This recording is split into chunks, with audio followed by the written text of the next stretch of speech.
So today we have to start the practical aspect of GST.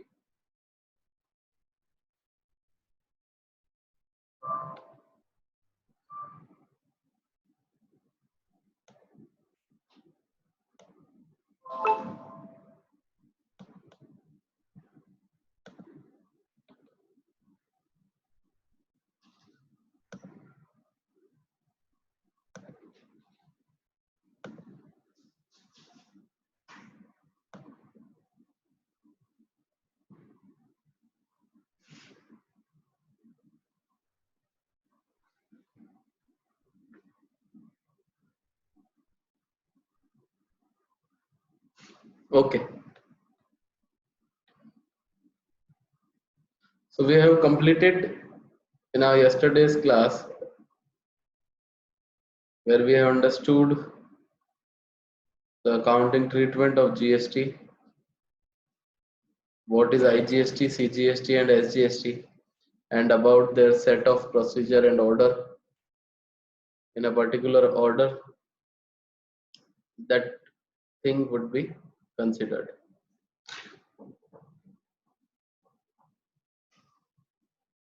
Okay. तो order of GST कैसे input को claim किया जाएगा output के अगेंस्ट में, वो हमने कल समझा था। एक पॉइंट जो कल रह गया वो ये था कि रिवर्स चार्ज मैकेनिज्म क्या है। रिवर्स चार्ज मैकेनिज्म का मतलब है कि जीएसटी के अंदर कुछ सर्विसेज को रिवर्स चार्ज मैकेनिज्म के अंदर रखा गया है, जिसका मतलब है कि गुड्स और सर्विसेज वो सप्लायर, गुड्स और सर्विसेज के सप्लायर जो कि एक रजिस्टर्ड सप्लायर नहीं है जीएसटी के अंदर, तो वो जीएसटी चार्ज नहीं करेंगे। पर परचेजर जो है वो रजिस्टर्ड है, तो परचेजर उन रेस्पेक्टिव प्रोडक्ट के ऊपर, उन रेस्पेक्टिव गुड्स और सर्विसेज के ऊपर जीएसटी का पेमेंट करेगा गवर्नमेंट को डायरेक्ट। जब इस तरह की वर्किंग की जाती है तो हम उसे रिवर्स चार्ज मैकेनिज्म कहते हैं। रिवर्स चार्ज मैकेनिज्म का मतलब क्या है कि जब भी कभी जीएसटी के अंदर सर्विस प्रोवाइडर जो है, जो आपको सर्विस दे रहा है या जो आपको गुड्स प्रोवाइडर है, या हम कहें डीलर जो है, वो रजिस्टर्ड डीलर नहीं है। अगर वो रजिस्टर्ड डीलर नहीं है और वो आपको गुड्स सप्लाई कर रहा है, तो ऐसी सिचुएशन में उन गुड्स पे लगने वाला जीएसटी जो है, उस जीएसटी का पेमेंट परचेजर को करना होगा डायरेक्ट गवर्नमेंट को, ना कि उस अनरजिस्टर्ड डीलर को। रिवर्स चार्ज मैकेनिज्म का मतलब क्या है कि आप जिनसे परचेज कर रहे हैं वो जीएसटी के अंदर रजिस्टर्ड डीलर नहीं है और वो आपको गुड्स सेल कर रहे हैं। ऐसी स्थिति में आप उन्हें जब पेमेंट कर रहे हैं तो आपको उसमें जीएसटी जोड़कर पेमेंट नहीं करना है, आपको उन्हें विदाउट जीएसटी का पेमेंट करना है, और जो भी जीएसटी बनेगा वो जीएसटी आप डायरेक्ट गवर्नमेंट को डिपॉजिट करेंगे। इस मैकेनिज्म को कहा जाता है रिवर्स चार्ज मैकेनिज्म। क्लियर? और जो भी जीएसटी आप पे कर रहे हैं गवर्नमेंट को, वो आपके लिए इनपुट जीएसटी के तौर पर क्लेम की जा सकती है, चाहे आपने उसे रिवर्स चार्ज मैकेनिज्म में डायरेक्ट गवर्नमेंट को कैश में पे कर दिया। But that particular reverse charge which you have paid on that particular unregistered dealers purchase, ऐसी सिचुएशन में जो भी रिवर्स चार्ज हमने पे किया है उसे हम इनपुट जीएसटी के तौर पर फिर से क्लेम कर सकते हैं या सेट ऑफ करवा सकते हैं हमारी आउटपुट जीएसटी के against. Generally reverse charge mechanism में कौन सी सर्विसेज और कौन सी चीजें आ रही है जिन्हें बाइफरगेट किया हुआ है, वो है लीगल फीस। अगर आप किसी लॉयर को पे कर रहे हैं, मान लो लॉयर आपसे 10,000 रुपए मांग रहा है और फीस के ऊपर 18% जीएसटी है, तो आपको 11,800 रुपए लॉयर को पे नहीं करने। लॉयर को आप 10,000 रुपए पे करेंगे और उस पर लगने वाला 1,800 रुपए जीएसटी आप डायरेक्ट गवर्नमेंट को अपने जीएसटी अकाउंट से पे करेंगे, और ये 1,800 रुपए जो आप डायरेक्ट गवर्नमेंट को जीएसटी अकाउंट के नाम पर पे कर रहे हैं, वो आप इनपुट जीएसटी के तौर पर उसकी इनपुट क्लेम कर सकते हैं। इसी तरह से अगर आपने किसी भी कॉपीराइट के ऊपर किसी भी पर्सन को अगर रॉयल्टी का पेमेंट किया है उस पर्टिकुलर कॉपीराइट को यूज करते वक्त, तो उस रॉयल्टी पे करने वाला जीएसटी भी आपको डायरेक्ट गवर्नमेंट को डिपॉजिट करना पड़ेगा। नेक्स्ट आता है, अगर आपने किसी भी ट्रांसपोर्टर से गुड्स मंगाए हैं तो उस ट्रांसपोर्टेशन का जो भी खर्चा होगा वो विदाउट जीएसटी आपको पे करना है ट्रांसपोर्टर को, और उसको बनने वाला जीएसटी 5% का जीएसटी जो भी बनेगा वो आपको अपने डायरेक्ट जीएसटी अकाउंट से गवर्नमेंट को डिपॉजिट कराना पड़ेगा। नेक्स्ट है इंश्योरेंस का, अगर कोई कमीशन आप पे कर रहे हैं तो इसी तरह से वो भी रिवर्स चार्ज मैकेनिज्म में आता है। या आप कोई भी गुड्स और सर्विसेज अगर आप रजिस्टर्ड डीलर हैं और किसी भी अनरजिस्टर्ड डीलर से खरीद रहे हैं तो आपको रिवर्स चार्ज मैकेनिज्म के अंदर उसे पे करना पड़ेगा। तो ये था रिवर्स चार्ज मैकेनिज्म, जिसके अंदर परचेजर इसके अंदर जीएसटी का पेमेंट डायरेक्ट सरकार को करता है, जिससे खरीदा उसे उसका पेमेंट नहीं दिया जाता। अब आती है बात जर्नल एंट्री के अंदर जीएसटी कैसे लिखा जाएगा। तो मैंने आपको कल भी बताया था कि whatever the GST we are going to pay to the government as an input GST, that would be considered as our asset which we can claim or which we can set off it against our liability, which is known as output GST। तो हमारे पास input GST एक तरह से एक asset के तौर पर हमारी बैलेंस शीट के अंदर खड़ा रहेगा अगर हमारे पास उसका बैलेंस है, और ये इनपुट जीएसटी हमारे लिए असेट है जो हमारे ऊपर आउटपुट जीएसटी नाम की लाइबिलिटी जो हमारे ऊपर आएगी उसे सेट ऑफ कराने में काम में लिया जा सकता है। ओके, मैंने आपको कल ये भी बताया था कि जीएसटी का पेमेंट आप जब करेंगे और अगर वो विद इन द स्टेट आपकी परचेज सेल हुई है तो उस परचेज या सेल जो भी आपने विद इन द स्टेट की है उस पर लगने वाला जीएसटी आपको दो टुकड़ों में बांटना पड़ेगा, एक सीजीएसटी और एक दूसरा एसजीएसटी। उस पर दिए जाने वाले जीएसटी को आप इनपुट सीजीएसटी इनपुट एसजीएसटी में 50-50% में दोनों को ऐड करेंगे। मान लो रेट है 12% तो 6% सीजीएसटी में और 6% एसजीएसटी में। मान लो रेट है 18%, 9% सीजीएसटी में, 9% एसजीएसटी में इनपुट क्लेम की जाएगी, क्योंकि आधा सेंट्रल गवर्नमेंट को जाएगा और आधा स्टेट गवर्नमेंट। तो इसीलिए टोटल जीएसटी जो भी आप इंट्रा स्टेट में पे करेंगे उस इंट्रा स्टेट में पे की जाने वाली जीएसटी के ऊपर आपको दोनों ही तरह की इनपुट मिलेगी, 50% सीजीएसटी में और 50% एसजीएसटी। अब हम सवाल उठाते हैं, आपकी स्क्रीन के सामने नजर आ रहा है आपको कि गुड्स अगर हमने परचेज किए और उनके ऊपर हमने जीएसटी का पेमेंट किया है, तो जो भी गुड्स हमने परचेज किए जिस पर जीएसटी का पेमेंट किया उसकी जनरल एंट्री, मान लो विदाउट जीएसटी अगर मैंने परचेज किया होता तो मैं क्या जनरल एंट्री करता? मैं करता purchases account debit to cash account, यही एंट्री होती मेरी। अगर मैं बिना जीएसटी के कोई गुड्स खरीद रहा हूँ या जीएसटी आने से पहले जब मैंने गुड्स खरीद रहा था मैं, जिसमें जीएसटी अप्लाई नहीं हो रहा है, तो मैं उस पर एंट्री क्या कर रहा था? Purchases account debit to cash account. Okay, तो परचेजेस को डेबिट कर रहा था because it is considered as our expense, और कैश को क्रेडिट कर रहा था because it reduces our asset. तो दोनों ही केसेस में एक डेबिट हो रहा है, दूसरा क्रेडिट हो रहा है। अब सवाल ये उठ रहा है कि अब यहाँ पर मैं गुड्स तो खरीद रहा हूं, लेकिन गुड्स को खरीदने के साथ में मैं जीएसटी का पेमेंट भी कर रहा हूं। दूसरी चीज, जीएसटी का पेमेंट कर रहा हूं तो वो इनपुट के तौर पर मुझे एज एन असेट क्लेम हो रही है। तो एक तरफ तो खर्चा हो रहा है परचेजेस के नाम का, दूसरी तरफ खर्चा हो रहा है लेकिन उससे कोई असेट बिल्टअप हो रहा है, और जब भी असेट बनता है तो उस रेस्पेक्टिव असेट को हम क्या करते हैं? डेबिट करते हैं।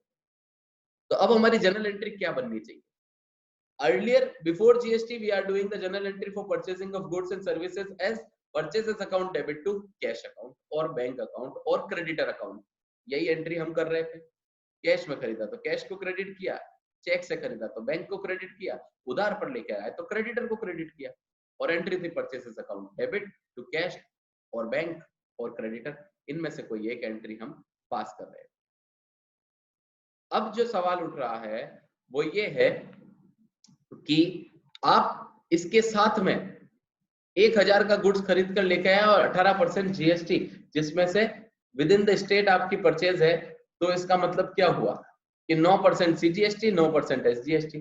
तो 1000 के गुड्स के ऊपर 18% जीएसटी, दैट इज 1180 रुपीज का आप टोटल पेमेंट करके उन गुड्स को खरीद कर लेकर आए।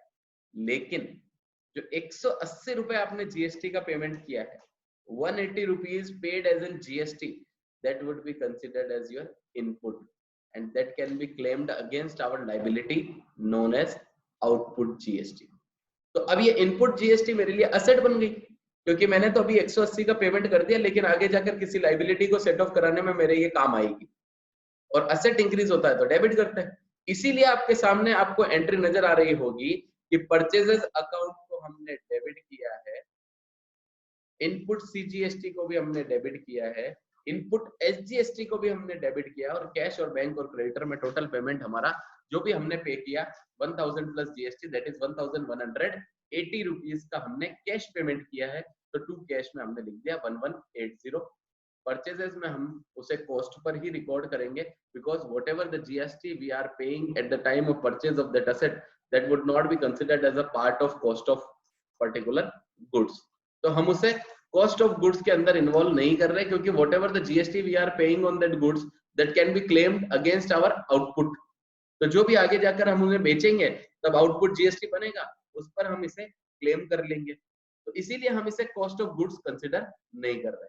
तो अब हमें 1000 के गुड्स लाया और 180 जीएसटी लगा है, तो वो 180 तो मुझे आगे जाकर क्लेम हो जाएगा। तो मेरे लिए गुड्स कितने के? 1000 के। That's why we are considering it as purchases account debit 1000 input CGST because this purchase is within the state and within the same state अगर हम परचेज कर रहे हैं तो हमें CGST SGST 50-50% पर जो भी रेट होगी उसका आधा CGST में जाएगा और आधा SGST में। अब 180 का आधा कितना हो गया? 90 रुपए आपको इनपुट CGST में डालना है, 90 रुपए आपको इनपुट SGST में डालना है, और कैश और बैंक में आपने टोटल पेमेंट जो किया है वो 1180 रुपीज आपको कैश और बैंक में मेंशन करना है।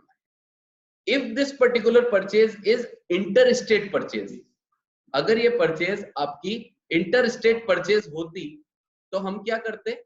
जीएसटी का पेमेंट तो करना ही पड़ता, फिर भी आप चाहे उसे इंटरस्टेट परचेज हो या इंट्रा स्टेट परचेज हो, जीएसटी का पेमेंट हमें हर कंडीशन में उस रेस्पेक्टिव रेट पर पेमेंट करना पड़ेगा। अब वो जीएसटी का पेमेंट जो भी होगा वो सीजीएसटी और एसजीएसटी के नाम से कंसिडर नहीं किया जाएगा। सीजीएसटी एसजीएसटी इसलिए नहीं किया जाएगा क्योंकि ये कहाँ यूज होती है? With in the state. अब यहाँ पर मैं सेल जो कर रहा हूँ या परचेज जो मैं कर रहा हूँ, वो परचेज कहाँ से हो रही है? आउटसाइड द स्टेट या इंटर स्टेट परचेज है। तो दूसरे स्टेट से कोई चीज खरीद के लेके आ रहा हूँ तो मैं जीएसटी कौन सा पे करूंगा? आईजीएसटी। ये कल भी मैंने आपको क्लियर किया था, सेट ऑफ भी मैंने आपको क्लियर किया, दोनों चीजें बताई। तो अब मैं यहाँ पर जीएसटी का पेमेंट करूंगा 180 रुपए पूरे, लेकिन उसका नाम चेंज होकर सीजीएसटी एसजीएसटी नहीं रहकर अब क्या लिखूंगा? आईजीएसटी। अगेन ये आईजीएसटी का जो भी जीएसटी का पेमेंट करूंगा वो सेट ऑफ में काम आता है। लास्ट क्लास में हमने पढ़ा समझा कि हमारा सेट ऑफ कैसे होता है जीएसटी का। तो जो भी आईजीएसटी आप पे कर रहे हो that can be used for set of against output IGST, output CGST and output SGST. आप उसे कहीं पर भी यूज कर सकते हैं। तो हम जो भी जीएसटी का पेमेंट इंटर स्टेट परचेज पर कर रहे हैं उसको भी हम इनपुट आईजीएसटी के नाम से अलग असेट ट्रीट करते हुए डेबिट करेंगे, जो आपके सामने लिखा हुआ है। और जीएसटी की रेट जो भी स्लैब में होगी, अब वही entry purchases account debit 1000, input IGST 180, to cash bank या क्रेडिटर 180, जो भी कंडीशन के हिसाब से कि अगर कैश में खरीदा तो टू कैश 1180, बैंक में खरीदा तो टू बैंक 1180, उधार पे खरीदा तो to creditor 1180। I think this thing is cleared in each and every person's mind. Now sales of goods, अब यहाँ पर परचेज हमने समझ लिया। अब अगर वो गुड्स में बेच रहा हूँ और विद इन द स्टेट अगर बेचूंगा तो अगेन वही कंडीशन, अगर स्टेट के अंदर बेच रहे हैं तो जीएसटी जो भी हम पे करेंगे वो जीएसटी आउटपुट जीएसटी होगी, और सेम स्टेट में अगर वो जीएसटी है तो दो तरह की हो गई, सीजीएसटी और एसजीएसटी। तो हमें पेमेंट भी आउटपुट सीजीएसटी आउटपुट एसजीएसटी के नाम से हमारी लाइबिलिटी जब भी गुड्स को बेचा जाएगा और सामने वाले से हम पेमेंट रिसीव करेंगे तो उसमें से वो जीएसटी वाला पेमेंट हमारे लिए लाइबिलिटी है तो उसे अलग रखवा दिया जाता है। That's why we are considering, आपकी स्क्रीन के सामने है कि हम यहाँ पर क्या कंसिडर कर रहे हैं कि अगर विद इन सेम स्टेट अगर हमारी परचेस है तो हम एंट्री पास करते हैं बैंक अकाउंट डेबिट और कैश अकाउंट डेबिट और डेटर्स अकाउंट डेबिट। उस एंट्री को मैं पास करूंगा कि बैंक में कैश में या डेटर्स को डेबिट करेंगे। मान लो 1000 रुपए के गुड्स बेचे हैं, 180 रुपए जीएसटी बनता है, टोटल मेरे को पैसा कितना रिसीव होगा विद जीएसटी? 1180। बैंक कैश या डेटर्स में आप डेबिट मारेंगे 1180 रुपीज। सामान कितने का था? 1000। सेल्स में लिखो आप 1000, और जो 180 रुपए आपने सामने वाले से जीएसटी का रिसीव किया वो आपका पैसा नहीं है, वो सरकार का पैसा है। तो इसीलिए मैं उसे आउटपुट सीजीएसटी, आउटपुट एसजीएसटी के नाम से 90 रुपए उनकी लाइबिलिटी समझते हुए मैं उसे एक बार लाइबिलिटी के तौर पर output CGST, output SGST account में क्रेडिट कर देता हूँ।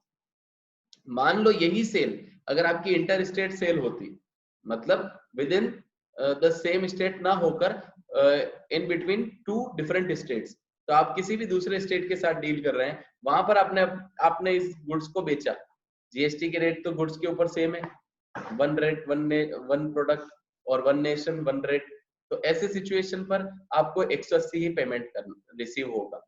लेकिन जो 180 आप रिसीव करोगे वो सीजीएसटी एसजीएसटी नहीं होगा, वो क्या होगा, आईजीएसटी होगा, जो हमें गवर्नमेंट को पे करना है। तो अब हमारी एंट्री क्या हो गई, bank account debit, cash account या debtors account debit 1180 to sales account 1000 and the amount of 180 which we have received from our customer, that 180 is considered as our liability and that liability is credited into output IGST। मेरे हिसाब से ये अभी clear होगा। अब यही चीज आगे जाकर अगली स्टेप पर समझते हैं कि अगर मैंने गुड्स को परचेज किए हुए गुड्स को जिस पर जीएसटी का पेमेंट किया है उन्हें रिटर्न कर दिया तो क्या होगा, तो उन पर जो भी इनपुट जीएसटी मैंने क्लेम करी है वो इनपुट मुझे रिवर्स करनी पड़ेगी। ढंग से सुनना बच्चों, जो भी गुड्स आपने परचेज किए जिनके ऊपर आप ऑलरेडी जीएसटी का पेमेंट दे चुके हो, जिनको आप इनपुट जीएसटी कंसीडर कर चुके हो, वो गुड्स मान लो आपको समझ नहीं आए, आप उन गुड्स को फिर से रिटर्न करना चाहते हैं, तो जब आप उन गुड्स को रिटर्न कर रहे हैं तो उनके ऊपर जो आपने जीएसटी का पेमेंट किया वो भी आपको वापस रिटर्न होगा। ऑब्वियस सी बात है कि उनके ऊपर जो गुड्स मैंने खरीदे ही नहीं, जो गुड्स मैं रिटर्न कर चुका हूँ, उनका ऊपर दिया हुआ जीएसटी भी मैं वापस रिटर्न लूंगा, इट इज ऑब्वियस है। तो ऐसी सिचुएशन के अंदर whatever the GST we have paid at the time of purchase on those assets which we are going to return, उन पर जितना जीएसटी का पेमेंट किया है वो सब आपको फिर से रिवर्स करना पड़ेगा। आपकी स्क्रीन पर एंट्री है क्रेडिटर अकाउंट डेबिट, जिससे भी आपने उधार पे माल खरीदा था उस पार्टी को डेबिट करो, उसका उधार उतर रहा है क्योंकि हम उसमें से कुछ गुड्स को वापस रिटर्न कर रहे हैं, that's why creditor account debit. To purchase return account, जितने रुपए के गुड्स आप रिटर्न कर रहे हैं, मान लो 1000 में से 500 आपके नहीं समझ में आ रहे हैं, तो 500 रुपए के गुड्स आपने रिटर्न किए, उन 500 के ऊपर आपके 18% के हिसाब से 90 रुपए जीएसटी बनता है, वो भी आपको रिटर्न होगा, तो टोटल 590 का हिसाब आपका खत्म हो गया। अब आप 590 से तो क्रेडिटर को डेबिट मारो, 500 रुपए परचेजेस रिटर्न में डालो और 90 रुपए जो जीएसटी आपके ऊपर था वो आपको फिर से रिवर्स होगा। अब अगर आपने वो परचेज आपकी जिससे भी आपका क्रेडिटर है वो अगर आपका सेम स्टेट के अंदर है तो to input CGST to input SGST 45 रुपए एंट्री होगी। मान लो ये परचेज आपकी आउटसाइड स्टेट थी तो टू इनपुट आईजीएसटी लिखकर 90 रुपए पूरे के पूरे आपको रिवर्स करने पड़ेंगे। ठीक, इनपुट जीएसटी जो भी आपकी होगी वो और भी दूसरी कंडीशंस ऐसी है जहां पर हमें फिर से रिवर्स करनी पड़ती है। अगर वो गुड्स आपने जो आप जिसका बिजनेस करते हो, मान लो मेरे किराने की दुकान है, मैं सामान खरीद के लेके आया बेचने के लिए, लेकिन घर से फोन आया कि आप घर पे आ रहे हो तो ऐसा करना कि बिस्किट और कुछ खाने के सामान और हैं वो लेते आना। मैंने अपनी दुकान से, भाई बाजार से क्यों खरीदो जब अपन खुद बेच रहे हैं, तो मैंने अपनी दुकान से उन सामान को उठाया जो जो घर पे मंगाया था, बिस्किट वगैरह व्हाटएवर जो मंगाए वो आइटम मैंने अपनी किराने की दुकान से थैली में रखे और घर लेकर चला गया। अब उनके ऊपर आपने जब उन्हें खरीदा तब आपने जीएसटी का पेमेंट किया, अब आपने उन गुड्स को खुद कंज्यूम कर लिया तो उन पर दी हुई जीएसटी आप कैसे रिसीव कर सकते हो? भाई इसका मतलब तो आपने तो जीएसटी दी ही नहीं है।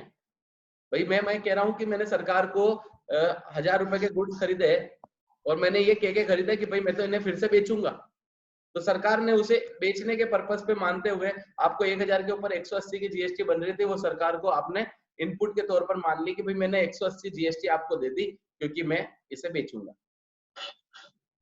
जिस इनपुट को आप फिर से आप जब उन गुड्स को बेचोगे या कोई और गुड्स को बेचोगे तो उन पे आने वाली आउटपुट के साथ उसे सेटअप करवा लोगे, तो सरकार को तो भाई जीएसटी मिल ही नहीं रही है।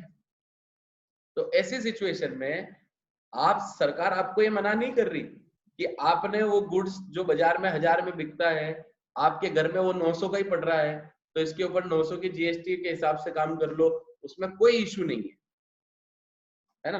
कि भाई 1000 का गुड्स मैं खरीद के लेके आया, लेकिन अगर मैं इसे बाजार में बेचता हूँ तो ये 1500 में बिकता है, तो 1500 पे जीएसटी आनी चाहिए। गवर्नमेंट को वो नुकसान चल जाएगा कि भाई 1500 पे जीएसटी हमें रिसीव नहीं हुई, हमें 1000 पे ही रिसीव हो रही है, क्योंकि उसका फाइनल कंजम्पशन 1000 की रेट पर हो रहा है। तो जीएसटी जो कह रहा है वो इनडायरेक्ट टैक्स, मैंने आपको डेफिनेशन में भी समझाया था कि इनडायरेक्ट टैक्स फाइनल कंजम्पशन करने वाले के ऊपर लाइबिलिटी बनती है, लेकिन वो सरकार के पास इनडायरेक्ट वे में गवर्नमेंट के पास पहुंचता है। अब यहाँ पर फाइनल कंजम्पशन कौन कर रहा है? मेरे घर वाले, जिसका पेमेंट मैंने मान लो दे दिया, नहीं दिया मैं मेरे कैपिटल अकाउंट में से कटवा दूंगा ड्रॉइंग्स लिखकर, वो भी समझ में आता है। लेकिन उनको खरीदते वक्त जो जीएसटी मैंने पे की थी वो मुझे फिर से क्लेम नहीं होगी। तो मैंने आपके सामने स्क्रीन पर 4 आइटम लिखे हुए हैं जिन पर दी जाने वाली जीएसटी आपको फिर से रिवर्स करनी पड़ेगी। अगर वो गुड्स आपने अपने हाथों से किसी को चैरिटी में दिए, अपने हाथों से किसी को डोनेट कर दिए, तो उन गुड्स का फाइनल कंजम्पशन वही हो गया जहां डोनेशन दिया आपने, वो आप आगे जाकर नहीं बिकेंगे। तो जहां उसका फाइनल कंजम्पशन हो रहा है वहां अपनी जीएसटी खत्म हो जानी चाहिए। तो अब यहाँ इनपुट आप क्लेम कर लोगे फिर से। तो सरकार ने ये कहा है कि अगर कोई भी ऐसे 4 आइटम या 4 तरीके हैं जहां पर इनपुट आपको रिवर्स करनी पड़ेगी, वो है पहला कि अगर कोई भी गुड्स आपने चैरिटी या डोनेशन में दिए हैं तो वो उनके ऊपर क्लेम की जाने वाली इनपुट आपको फिर से रिवर्स करनी पड़ेगी। उनके आप इनपुट क्लेम नहीं कर सकते, वो आपके ऊपर लाइबिलिटी है जिसका आपको पेमेंट करना पड़ेगा और उनकी आपको इनपुट क्लेम नहीं हो। दूसरा, अगर वो गुड्स जल जाते हैं, आग लग जाती है, उसमें वो गुड्स खत्म हो गए, चोरी हो गए या ऐसी कोई कंडीशन हो गई, तो ये सेकंड नंबर का है जहां पर हमने उन गुड्स के ऊपर जो भी इनपुट क्लेम की थी वो हमें रिवर्स करनी पड़ेगी, क्योंकि अगेन उसका फाइनल कंजम्पशन यही हो रहा है। तीसरा, अगर आपने उन गुड्स को फ्री सैंपल के तौर पर बांट दिया, मान लो अपन ने किराने की दुकान है और चाय की एजेंसी ले ली किसी की, अब अपन जो भी अपने कस्टमर आ रहे हैं उनको अपन 50 ग्राम 20 ग्राम का पाउच बना लिए और उन्हें फ्री सैंपल के तौर पर दे रहे हैं कि भैया ये यूज करके देखना, अपन ने इसका काम चालू किया है, सैंपल के तौर पर अब फ्री है, आप तो यूज करके देखो, अच्छी लगेगी तो फिर आप खरीद के ले जाना। तो आप जो फ्री सैंपल के तौर पर वो चाय बांट रहे हो 20-20 ग्राम के पाउच, अगर मान लो ऐसे 100 जनों को दे दिए तो 2 किलो चाय उड़ गई, वो तो जिनका फाइनल कंजम्पशन आपकी दुकान पर हो गया है। तो इन पर अगर आपने खरीदते वक्त कोई जीएसटी का पेमेंट किया है और उसकी आप इनपुट उठा रहे थे, तो उस इनपुट को आपको फिर से रिवर्स करना पड़ेगा। रिवर्स कैसे होती है? To input I CGST, SGST, IGST whatever, उसे टू करके क्रेडिट करके आपको खत्म करना पड़ेगा। चौथा और आखिरी मैंने आपको फिर से बताया कि अगर वो गुड्स आपके घर पर यूज हो रहे हैं, जो आपके लिए ड्राइंग्स है, अगर उन गुड्स को आप खरीद घर से दुकान से उठाकर घर ले जा रहे हैं, तो उन पर आपने आप खरीदते वक्त जो भी जीएसटी का पेमेंट किया उसकी आप इनपुट क्लेम नहीं कर सकते। तो ये थे हमारे 4 कंडीशंस जहां पर दी जाने वाली या दी हुई जीएसटी आपको फिर से इनपुट के तौर पर क्लेम नहीं होगी, आपको उसे फिर से रिवर्स करना पड़ेगा। ये आपके स्क्रीन के सामने है कि आप रिवर्स कैसे करेंगे, उसकी एंट्री है। अगर आग लगने पर आपके गुड्स खत्म होते हैं तो लॉस बाय फायर या theft account debit to purchases, जितने रुपए के गुड्स थे और उन पे जितनी भी जीएसटी आपने पे की वो जीएसटी आपको फिर से रिवर्स करनी पड़ेगी। तो रिवर्स करने के लिए to input CGST, to input SGST या फिर टू इनपुट आईजीएसटी अकाउंट करना पड़ेगा।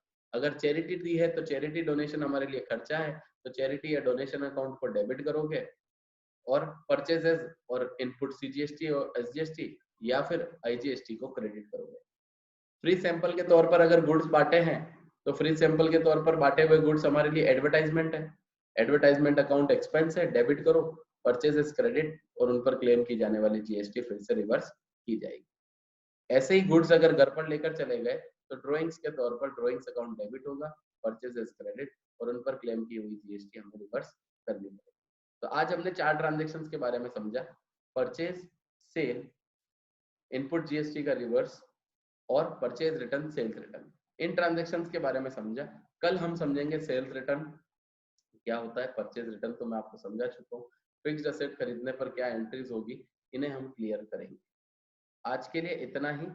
आपको जो आज समझाया है आप उसे ढंग से समझें, फिर से एक बार पढ़ें, देखें, क्वेश्चन सॉल्व करें, उससे रिलेटेड अगर कहीं पर भी कोई डाउट होगा तो हम आने वाली क्लास के अंदर उन डाउट का सेशन रखेंगे जहां पर डाउट सॉल्व करवा दिए जाएंगे। तो आप इनको एक बार फिर से स्टडी करें कि हमने क्या पढ़ा, क्या समझा, और उसी अकॉर्डिंग जीएसटी को समझना चालू करें। जीएसटी हमारे लिए सुनने में, समझने में थोड़ी कॉम्प्लिकेट जरूर है, लेकिन अगर इसे ढंग से पढ़ोगे और समझोगे तो आपके लिए बहुत इजी हो जाएगा ऑन दैट पर्टिकुलर लेवल जहां पर आप 11th-12th में हैं। तो 11th के लिए हमारे लिए जीएसटी जिस लेवल तक हम समझ रहे हैं बहुत इंपॉर्टेंट है, और उसे अच्छे से समझें। और आपको जहां पर भी डाउट होंगे हम डाउट सेशन के अंदर उन डाउट्स को सॉल्व कर देंगे। तो जो भी आज पढ़ाया है उसे एक बार फिर से आपको स्टडी करना है, देखना है और समझना है। Okay, thank you.